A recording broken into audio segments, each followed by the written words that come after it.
Welcome to Bada Goodbyes. Each week on our show, we spotlight species from the IUCN Critically Endangered Red List. These are plants and animals with decreasing populations, nearing the edges of extinction. We'll share species research, information, and conservation proposals.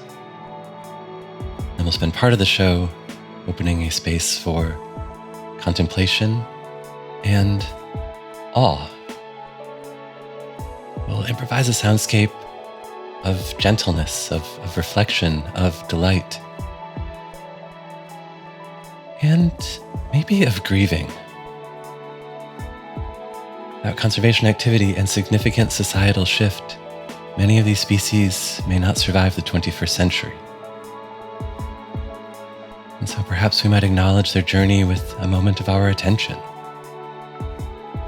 a recognition of our kinship, with a commitment to personal and systemic change.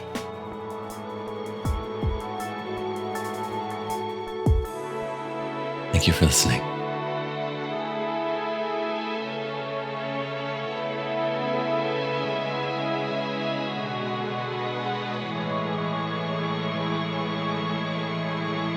On today's show, we consider the Galápagos Damselfish.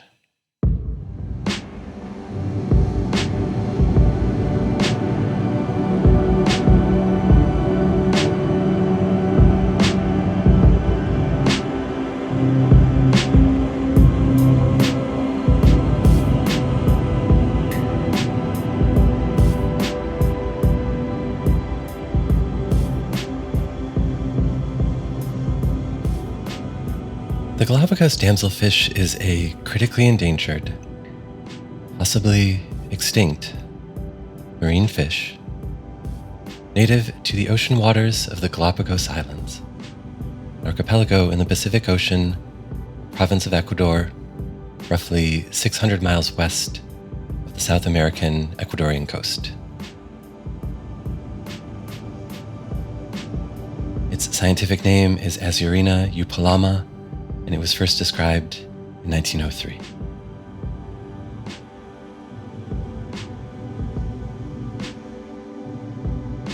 The Galápagos damselfish is an ocean-dwelling, saltwater, medium-sized damselfish, roughly 6 inches in length, 1 to 2 inches in height, with a slender body roughly 1 inch wide.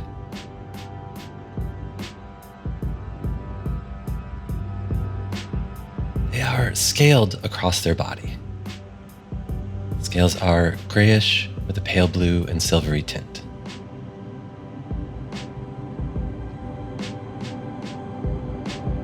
Damselfish scales are a biocomposite of layers of organic and inorganic material, made from the protein collagen layered with minerals, specifically calcium-deficient hydroxyapatite, that is, calcium and phosphorus with traces of magnesium, iron, and zinc. So the collagen provides a flexible base of living tissue, and the minerals crystallize, hardening at the outermost surface of the scales to provide a kind of defensive armor. Additionally, these scales overlap, like, say, shingles on a roof, to help prevent injury from coral or sharp stone, and to deter the access and attachment of tiny ocean parasites to the damselfish's skin.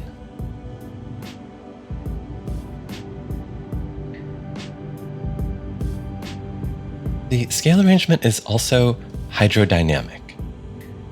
Not unlike the divots in a golf ball, the scale architecture streamlines the damselfish, minimizing drag, to swim more quickly, smoothly, and easily through the water.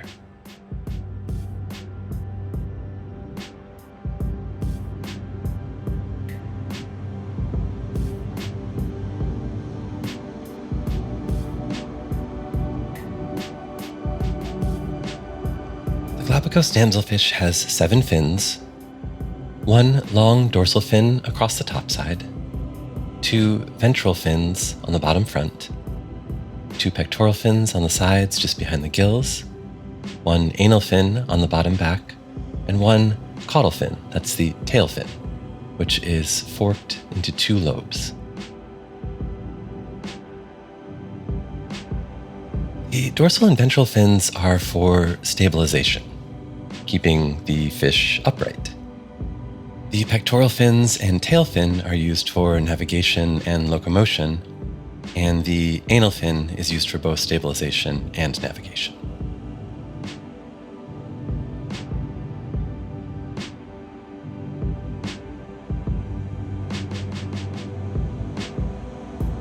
The Galápagos damselfish has 2 medium-sized dark eyes on each side of their head, a short snout, and a somewhat upturned mouth.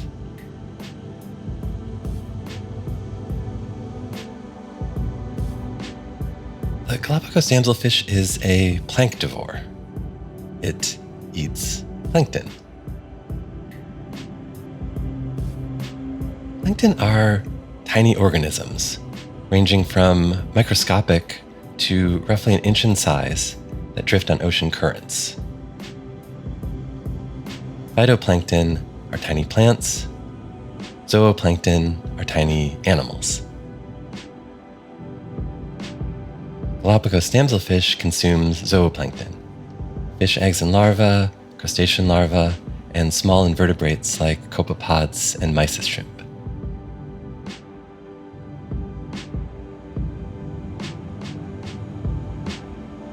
They feed in water columns. Here's how this works. The Galápagos damselfish will forage near sea-floor drop-offs. In shallow waters, less than a few dozen feet from the ocean's surface, but near areas where the sea rapidly increases in depths down to as much as 90 feet. These steep oceanic slopes result in upwelling currents, water that rises from the depths toward the surface and carries with it the zooplankton that the Galápagos damselfish feeds upon. They simply swim into the water column, it's dense with prey, and they suction water into their mouths, water rich with the tiny organisms that comprise most of their diet.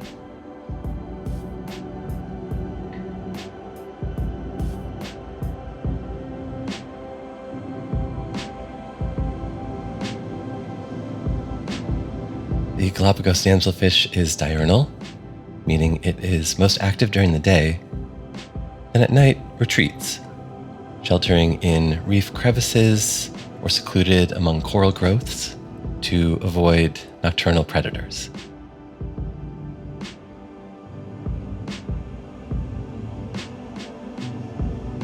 The Galápagos damselfish, unlike more territorial deepwater damselfish, exhibits generally gregarious social behavior, schooling with individuals of their own species, as well as with the closely related scissor-tailed damselfish. Damselfish schooling behavior has energy efficiency and defensive benefits. Regarding energy efficiency, studies have shown that the wakes and flows of group movement increases overall hydrodynamics, so individuals have to expend less energy in a group than when alone to travel these same distances. Regarding defense, there is simply mathematical safety in numbers. This is called the numerical dilution effect. The probability of an individual being targeted by a predator decreases as group size increases. Statistically, risk is spread across more individuals. And the synchronized movement of a dense congregation may create perceptual confusion in predators. The predator struggles to target individual prey in a similar looking group, buying time for the school to escape. Additionally, a group is more likely to sense an approaching threat. The collective perception increases the likelihood of earlier predator detection, and again, increasing the likelihood of escape.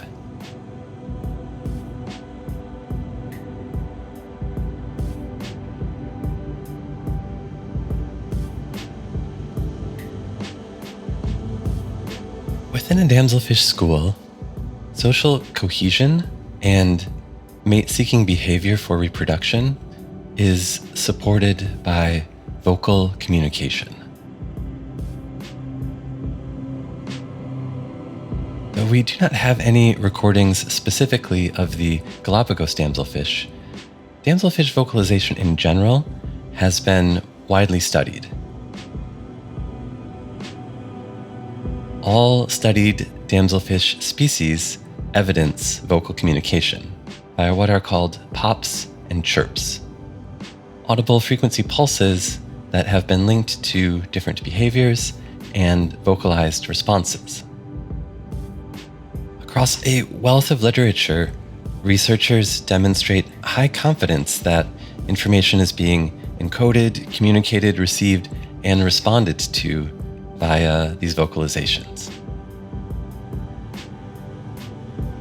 For example, in one study, researchers recorded damselfish during courtship, a series of vocalized pulses that resulted in nearby males immediately swimming in an unusual, specific, repeated pattern and vocalizing back. A kind of mating song and dance. Later, the researchers played back these recordings, and males again vocalized a reply and swam in this same specific pattern.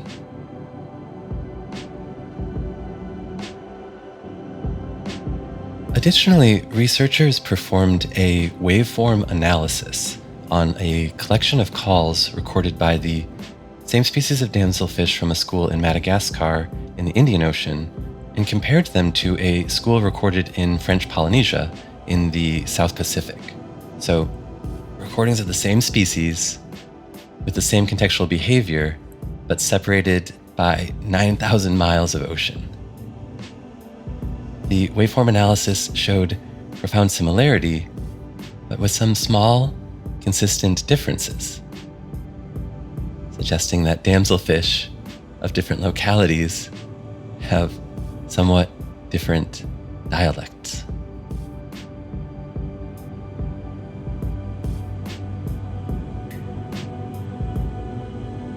We have very limited information about Galápagos damselfish mating. But we do know that there is monogamous pairing during breeding, and that following fertilization, the female lays a clutch of eggs on the ocean floor. These eggs are adhesive. They stick to the rocky seabed.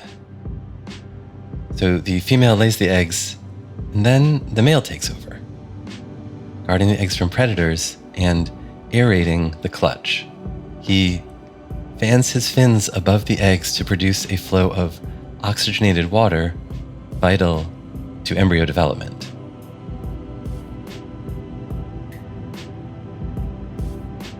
The male only returns to the school after the eggs hatch and the larvae begin to grow into their adulthood.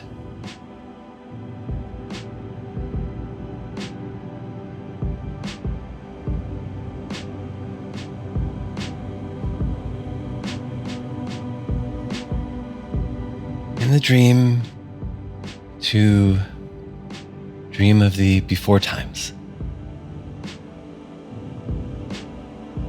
Bright reefs and dense algae gardens, teeming schools, shimmering in the sunlit shallows.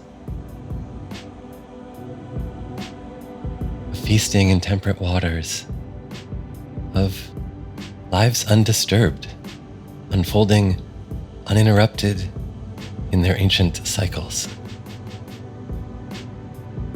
It's a sweet dream of abundance. Yet now sadly fading. In a harsh new dawn.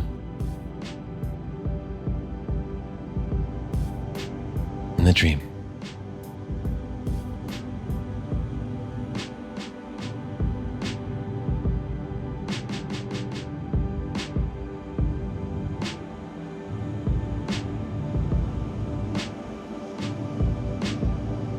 The Galápagos damselfish is native to the relatively shallow Pacific Ocean waters near the Galápagos Islands, Ecuadorian province, 20 plus islands, roughly 600 miles west of the South American mainland.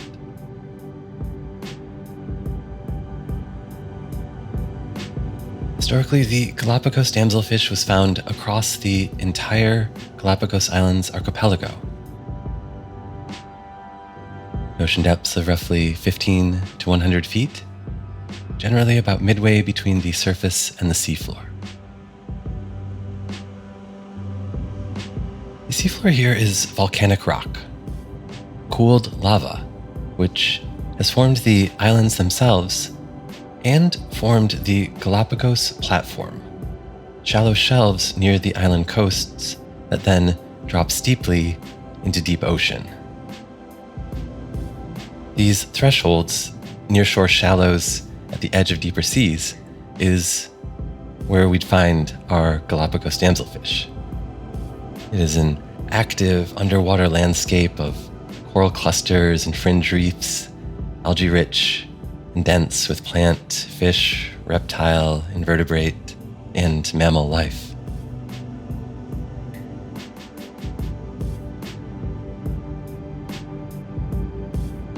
This region is still volcanically active. It sits near a fault where tectonic plates meet and where 5 major ocean currents converge.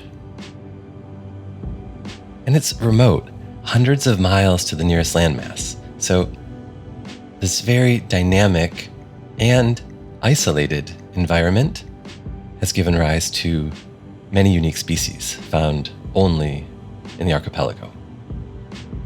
These islands are, famously, the inspiration for Charles Darwin's theory of natural selection, outlined in his On the Origin of Species, published in 1859.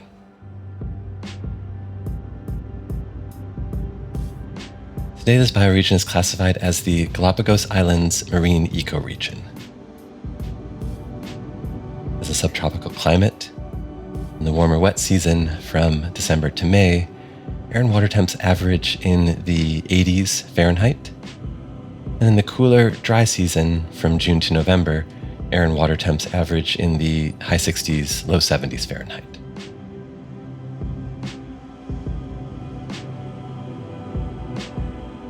The Galápagos damselfish shares the sea near the Galápagos Islands with diamond stingray, Galápagos kelp, bullseye puffer, sea lettuce, white spotted eagle ray, Galápagos sea lion, scissor-tailed damselfish, razor surgeonfish, red seaweed, hair algae, marine iguana, jellyweed, forked ribbon, coralline algae, white tip reef shark, green sea turtle, Ecuadorian hermit crab, red sea plume, white sea urchin, flat top grape, sea fan, Pacific creelfish, limu aki-aki, chocolate chip sea star, Galápagos slate pencil urchin, blue barred parrotfish, sea comb, Sally Lightfoot crab, and many, many more.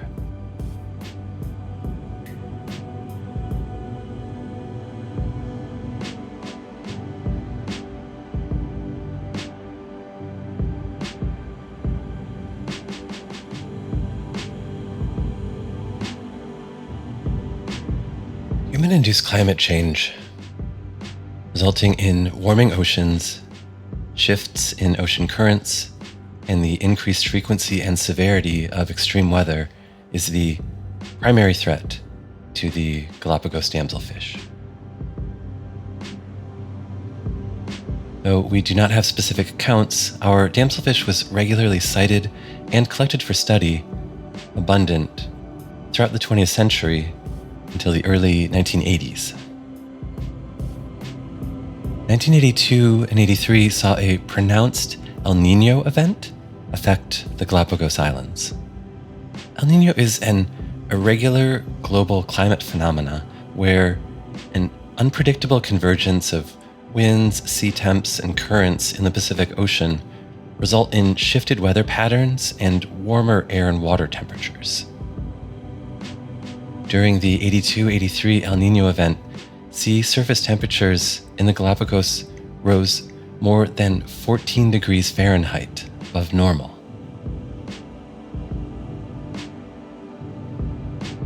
These significantly warmer waters shifted currents, preventing the upwelling of nutrient-rich water, resulting in a near total collapse of the Galápagos plankton population. Nearly all of the reef-building corals bleached, died.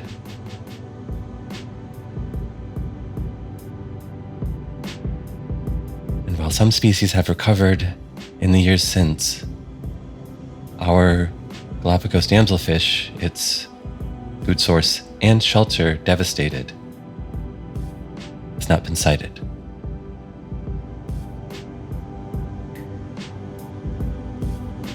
Over the last 40 plus years, researchers and divers have repeatedly attempted to locate the Galápagos damselfish to no avail.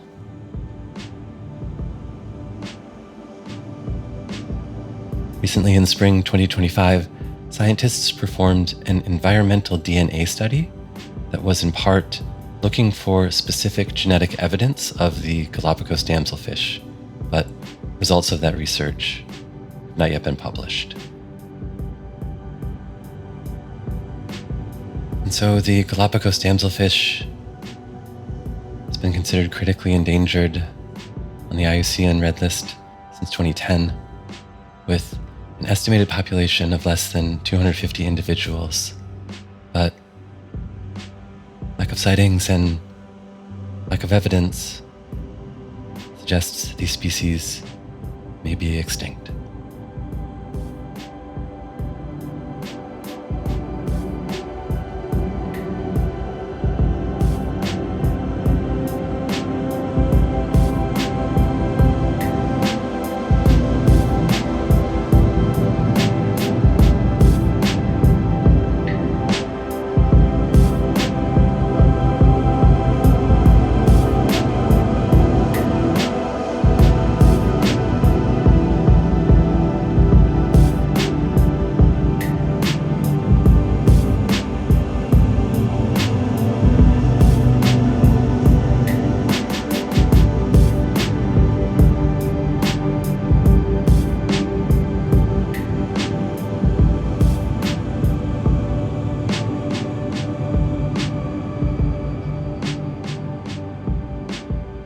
Information for today's show about the Galápagos damselfish was compiled from the Biological Journal of the Linnaean Society, Volume 102, Issue 3, and Volume 135, Issue 1, from Manga Bay, April 7, 2026, from the Climate Change Vulnerability Assessment of the Galápagos Islands, from Animal Diversity Web at the University of Michigan, from the IUCN. From the Journal of the Ocean Science Foundation, Volume 41, from Tropical Ocean Atmospheric Newsletter, Volume 28, from the Proceedings of the Washington Academy of Sciences, Volume 5, from iNaturalist, from Physics of Fluids, Volume 35, Number 4, from the Proceedings of the California Academy of Sciences, Series 4, Volume 61, Supplement 2, Number 11, from Biology of Damselfishes, from Estuarine, Coastal, and Shelf Science, Volume 294, from Bay Nature, April 2014, and from Wikipedia. For more information about conservation on the Galápagos Islands, please see the Galápagos Conservancy at galapagos.org.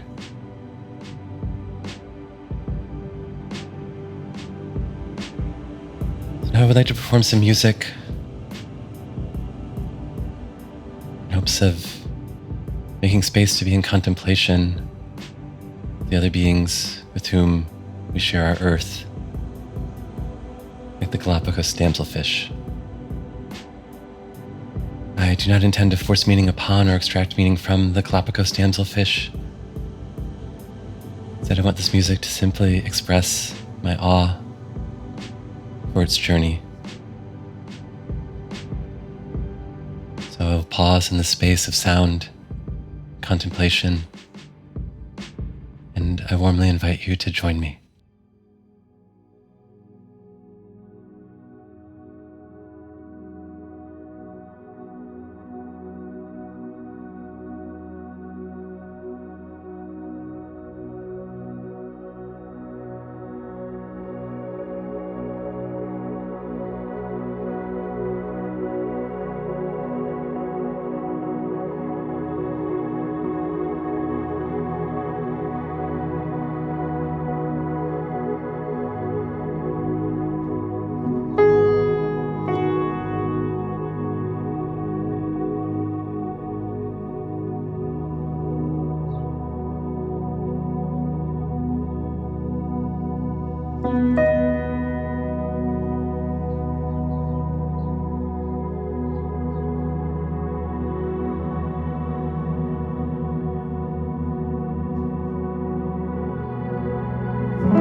honor the life force of the Galápagos Damselfish,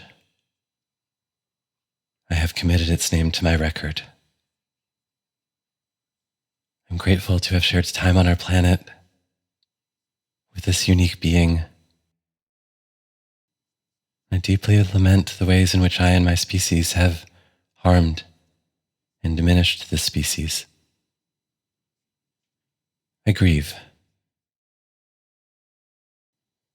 So in the name of the Galápagos Damselfish, I pledge to reduce my consumption, my carbon footprint, my wastefulness. I pledge to acknowledge and attempt to address the costs of my actions and inactions. I pledge to resist the further harm of plant and animal kin and their habitats by individuals, corporations, and governments. I forever pledge my song to the witness and memory of all life, to a broad celebration of biodiversity, and to the total liberation of all beings.